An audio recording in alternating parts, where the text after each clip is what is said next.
Hello, everyone. I'm Congressman Allen West, the representative from Florida's Congressional District 22, which encompasses Broward and Palm Beach counties, the southeastern Florida coast.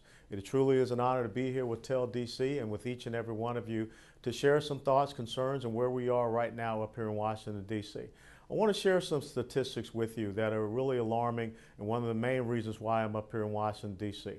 In 2007, our debt was $8.6 trillion.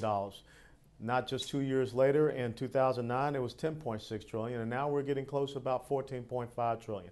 Our debt right now, ratio to GDP, is 70%. We're getting close to flatlining. When you look at our deficits in the past 3 years under the Obama administration, we've had deficits of 1.42 trillion, 1.29 trillion, and an estimated deficit this year of 1.65 trillion. Federal government spending, as per our GDP, is 24.4%. Now, the average as far as revenues coming in, that ratio to GDP is 18 to 20%. Those are the type of things that we have to correct. And since the 27th of July, every single dollar that the federal government spends is now borrowed money. We're borrowing about 41 cents on every dollar.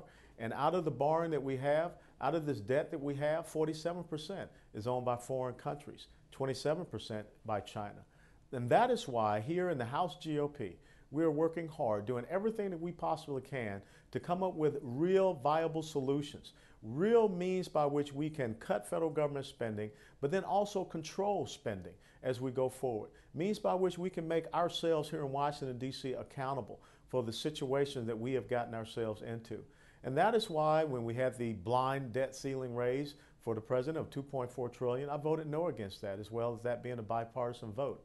Then we came back and we looked for another solution that said we could raise that debt by $2.4 trillion, but then we would put in place what we call the cut, the cap, and balance, which would make us accountable, which would make us control that spending.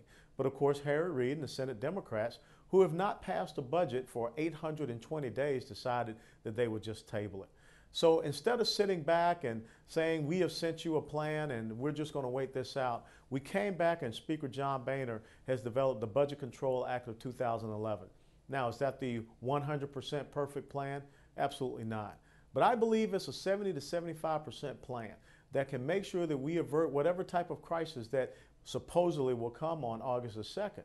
But it will give us the opportunity for the first time in the history of the United States of America to raise the debt limit, but also have spending cuts. $22 billion of spending cuts in fiscal year 2012. We will in place caps on federal government spending. And we will have a sequester mechanism so that if we do exceed those caps, automatic spending cuts kick in. And there's a 3/5 vote that has to be required in the Senate if we try to abridge that sequester. But also, even better, we're going to have a balanced budget amendment that will be sent down to the states before we can come back and give the president any more authority to raise the debt ceiling. For the first time in the United States of America, we're having equal or higher cuts to spending than the debt limit that's being raised. And I think that's an important thing. I think another important thing when we find that we're in an economy that it has such an anemic growth, 1.3% growth in our GDP. The previous month or previous quarter, all we saw was less than 1%. And that's why we don't need to have tax hikes on the American people. What we need to do, if it comes to revenues, is see how we can broaden that tax base. I believe we could immediately go to a flat tax type of system. If we go to a flat tax system for our personal income and also for our corporate business rates, then we can just look at eliminating all of those loopholes and subsidies, which it seems that the left is really enamored with. But now is not the time for class warfare rhetoric. Now is not the time to talk about raising taxes on the American people. And Harry Reid's plan is an empty plan. Harry Reid's plan is full of almost $1.6 trillion of phantom savings. But even worse for me, having been a 22-year veteran in the United States military, it has $880 billion of cuts to our defense. And right now we've already cut our defense a little over $400 billion. And I'm not going to look at the eyes of my friends, the men and women who I served with, and tell them that they're going to have to do more with less. And I can already attest to the fact that some of my friends that I've spoken to are starting to budget toilet paper in the barracks. So what is the most important thing that we can be working on right now is to secure your economic stability, to once again reinstill confidence as far as the economic, tax, and regulatory policies that are coming out of Washington, D.C. Make sure that we open up the access to credit for our small businesses who are suffering right now.